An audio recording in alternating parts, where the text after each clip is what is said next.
St. Patrick. Everyone's heard of St. Patrick, right? The mere mention of the name reminds us of shamrocks, green ale, and maybe even a leprechaun or two.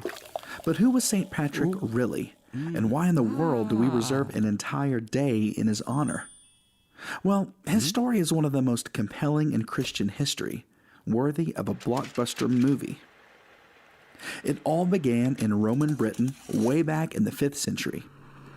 One day, as 16-year-old Patrick was minding his own business, a band of slave traders sprang from the shadows and took him captive, hauling him all the way back to Ireland, where he served as a shepherd for 6 long years. 5th century Ireland was a rough place to live. Hundreds of chieftains ruled Ireland's warring barbarian tribes. Patrick's pagan captors were strong, passionate, and quick-tempered. They thought little about their own lives and even less about the lives of their slaves. Hunger, cold, and nakedness were his constant companions in those years. But in this difficult and lonely situation, God began to move in Patrick's heart. Though his father had been a deacon and his grandfather a priest, Patrick had never been serious about his faith. But days and nights alone on the cold countryside transformed Patrick from an irreligious youth into a holy man. His trials forged in him a strong and hearty faith, something difficult to acquire back in the comforts of Roman Britain.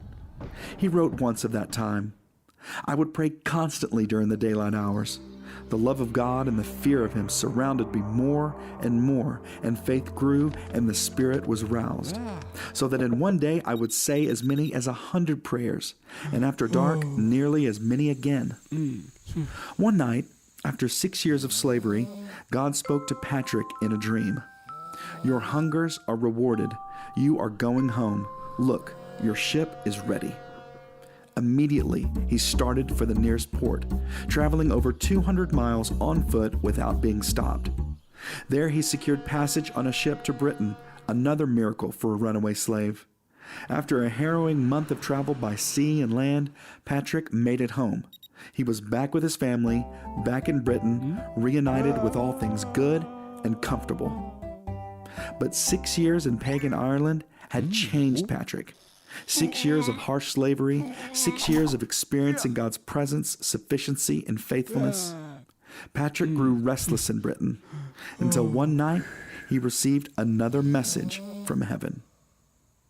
Victoricus, a man he had known in Ireland, came to him in a vision.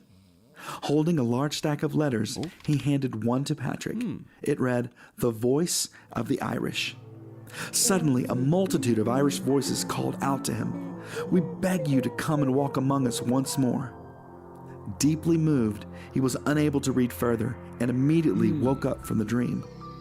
Christ continued to speak to him, and St. Patrick accepted his missionary calling as the Apostle of Ireland. Patrick received his theological training and was ordained as a bishop to the peoples of Ireland, a dangerous assignment to say the least. But the love God gave Patrick for the Irish far outweighed any concerns for safety. His humility, courage, and generosity endeared him to them, even as he boldly preached Christ and challenged injustice.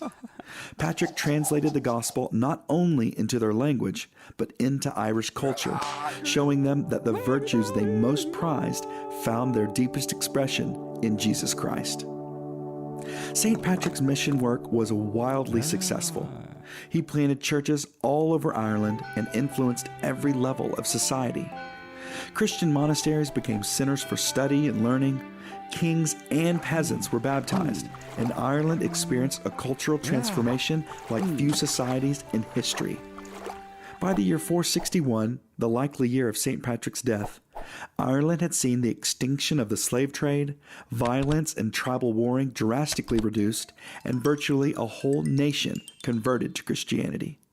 As the Roman Empire was crumbling into chaos, Ireland was experiencing a renaissance of culture and learning, brought to them by the gospel of Jesus Christ and by a slave-turned-saint named Patrick.